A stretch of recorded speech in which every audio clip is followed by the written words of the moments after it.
बात करते 2001 में शुरू हुई रॉयल ऑर्किड होटल्स की। अब 1000 करोड़ रुपए से ज़्यादा की मार्केट कैप वाली रॉयल ऑर्किड होटल्स देश की सबसे तेज़ी से बढ़ते हुए हॉस्पिटैलिटी ब्रांड्स में से एक है। ये royal orchid central, royal orchid sweets जैसे ब्रांड के तहत काम करती है। आज हम मैनेजमेंट से उनकी जो तिमाही का प्रदर्शन रहा है उस पर बात करेंगे। मौजूदा डिमांड ट्रेंड कैसा है, विस्तार योजनाएं किस प्रकार की, ग्रोथ आउटलुक, सबको हम समझने की कोशिश करेंगे।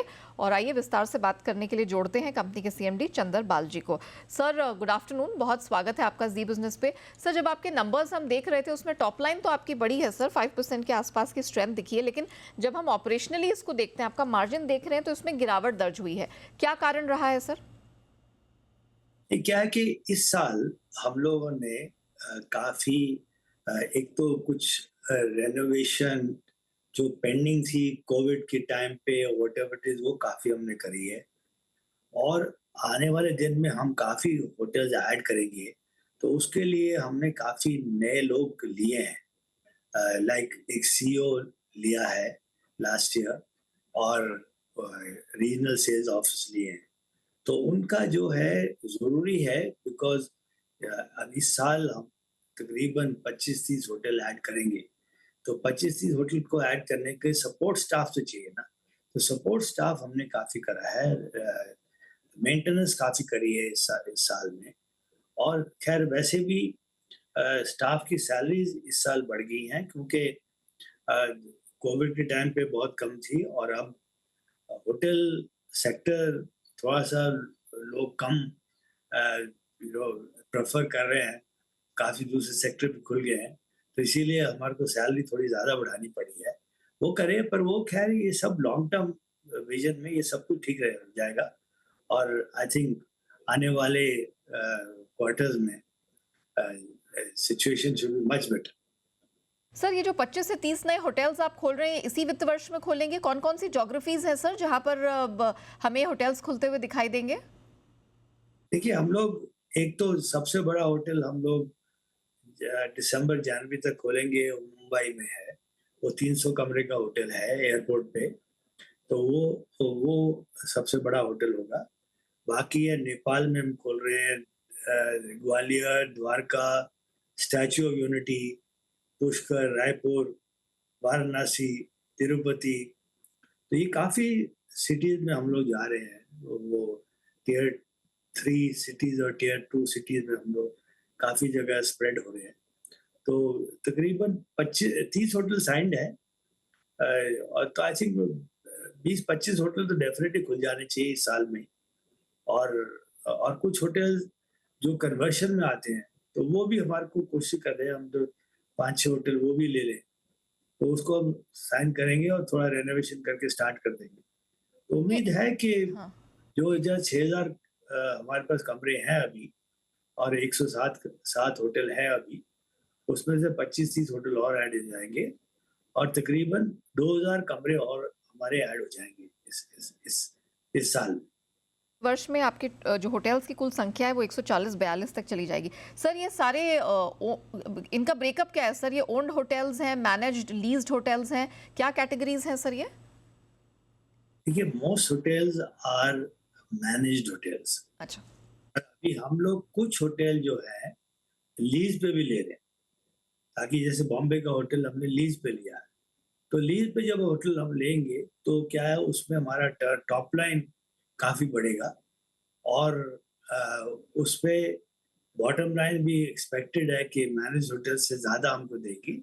या थोड़ा-सा जेस्टेशन पीरियड तो रहता ही है। होटल में 2-3 3 महीने 3 से 6 महीने का जेस्टेशन पीरियड रहता है। पर अगर उसके टाइम पे पर वो ग्रोथ हम लोग देख रहे हैं कि भई आगे जाने में 10 से 15% होटल जो हैं, हम लोग लीज़ पे लेंगे, बाकी मैनेज भी करेंगे और हमारा मेन ब्रांड जो है रिजेंटा है। अभी हम रॉयल ओक ब्रांड नहीं यूज़ कर रहे, पर रिजेंटा ब्रांड यूज़ कर रहे हैं और रिजेंटा में 2 कैटेगरी है, रिजेंटा सेंट्रल, रिजेंटा प्लेस। और अब आगे वाले दिन में हम लोग एक और अप मार्केट ब्रांड लॉन्च करने वाले हैं। तो जो बिल्कुल 5 स्टार होटल जैसे बॉम्बे का होटल होगा, वो अप मार्केट होटल होगा। तो उसमें हम लोग नया एक ब्रांड लॉन्च करेंगे, और उसको हम लोग बाकी और 5 स्टार डिलक्स होटल जब लेंगे, तो उसमें हम लोग वो ब्रांड यूज़ करेंगे। और अब ना एक क्वेश्चन हमेशा आता है सक्सेशन प्लानिंग का, आप लोग कई बार मेरे से पूछते हैं। तो ये है कि my son who is a Cornell university graduate, hotel management graduate, he has joined us as president of the company. And along with Philip Logan, who's an expat, who is the chief operating officer, who joined us about a year back. तो वो भी अब ये दोनों नया development है, improving standards है, एक लॉयल्टी प्रोग्राम हम लॉन्च करने में जा रहे हैं और होटल को अपग्रेडेशन में ये दोनों लोग मिलके करेंगे। तो उससे हमारे प्रॉफिटेबिलिटी भी बढ़ जानी चाहिए होटल्स की, और टर्नओवर भी बढ़ जानी चाहिए सिग्निफिकेंट। और क्योंकि सिर्फ मैनेज होटल में हमारे को सिर्फ टॉप लाइन सिर्फ हमारी फीस आती है, टोटल टर्नओवर नहीं आता हमारे बुक्स में।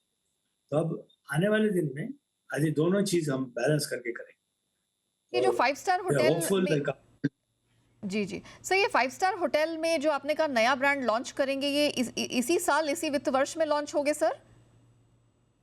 हमारी उम्मीद है कि दिसंबर जनवरी तक ये नवा नया होटल जो है बॉम्बे में लॉन्च हो जाएगा।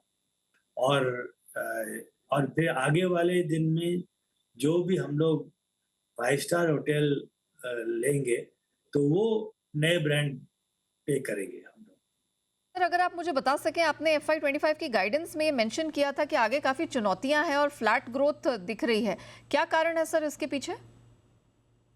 नहीं, इस साल ऐसे मैंने बताया आपको कि ग्रोथ तो डेफ़िनेटली होगी, पर फर्स्ट क्वार्टर में थोड़ा-सा बिकॉज़ वो एक्सेसिव हीट की वजह से काफ़ी ट्रैवल कम हो गया है, और इवन हिल स्टेशन में लोग कम आए इस बारी, क्योंकि हिल स्टेशन जैसे शिमला जो मेरा होम टाउन है, वहाँ टेम्परेचर आज के दिन में 30 डिग्री चल रहा है।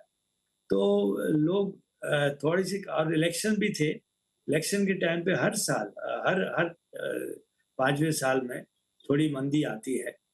पर ऐसी कोई घबराने वाली बात नहीं है। Situation is good, and I think आने वाले दिन में सब कुछ कवर हो जाएगा, बिकॉज़ एक तो नई गवर्नमेंट जो आ गई है और वो तीसरी, उससे स्टेबिलिटी आ जाएगी। तो लोगों को थोड़ी-सी अनसर्टेनिटी थी पहले क्वार्टर में कि क्या होने वाला है, और अगर गवर्नमेंट मोदी की नहीं आएगी तो थोड़ा-सा पॉलिसी में चेंज आ सकता है। तो अभी एक चीज़ है कि कंटिन्यूटी है। हमारी country is still better place than all other countries. आप सारी कंट्रीज़ देखिए, हम तो हमारा ग्रोथ रेट देखिए, और अगर आप यूरोप देखेंगे और सब देखेंगे, और जितने हमारे स्टार्टअप्स आ रहे हैं और जितने ग्लोबल सेंटर्स इंडिया में बन रहे हैं, ग्लोबल सपोर्ट सेंटर्स, वो अभी, और बैंगलोर में तो सबसे ज़्यादा आ रहा है। हम्म। तो उससे हमारे को फ़ायदा होने वाला है, बिकॉज़ बैंगलोर में जी। ही हमारे 9 होटल, तो उससे हमारे को डेफ़िनिटली बहुत फ़ायदा होगा इस साल। चंदर सर, मैं आपसे जानना चाहूंगी एवरेज रूम रेट। सर हमें पिछले वित्त वर्ष देखा 5.5% की ग्रोथ दिखी। इस साल आप कैसी ग्रोथ एक्सपेक्ट कर रहे हैं? इस साल भी 5% ग्रोथ हो जानी चाहिए, same growth like last year. इसमें कुछ सुधार देखने को मिलेगा, क्योंकि लास्ट FY में 77 से 74% ही आ गई थी। तो अब गिवन द फैक्ट कि इलेक्शन और जैसे आपने कहा कि कुछ हर्डल्स पीछे हैं, अब ऑक्यूपेंसी में कुछ सुधार दिखेगा? हाँ, उसमें भी ऑक्यूपेंसी में भी 3-4% डेफ़िनिटली ऑक्यूपेंसी भी बढ़ जाएगी। ऑलराइट सर, अगर आप हमें बता सकें, ये जो नया होटल आपने गुरुग्राम में अनाउंस किया था फॉर मेडिकल टूरिज्म, किस तरह का बेनिफिट आपको यहाँ पर आता हुआ दिखाई दे रहा है सर? ये वो ना मेदांता हॉस्पिटल है, वहाँ पर बहुत बड़ा हॉस्पिटल है, तो उसके बिल्कुल नज़दीक है।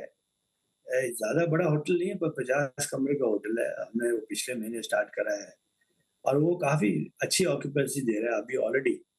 और तो क्या है कि लोग आते हैं, कुछ दिन पहले बिफोर एडमिशन रुकेंगे हमारे पास, वहाँ जाएँगे, और आफ्टर और पोस्ट डिस्चार्ज ऑल्सो। लोग हॉस्पिटल के नज़दीक रुकना चाहते हैं, तो वो होपफुली काफ़ी अच्छा चलना चाहिए। ऑलराइट। और ऑलरेडी स्टार्ट हो गया और अच्छा ऑक्यूपेंसी कर रहा है वो। Alright. Chander sir, thank you so much हमारे साथ जुड़ने के लिए और कंपनी की विस्तार योजनाओं के बारे में और प्लान्स के बारे में डिटेल से बताने के लिए आपका बहुत बहुत धन्यवाद।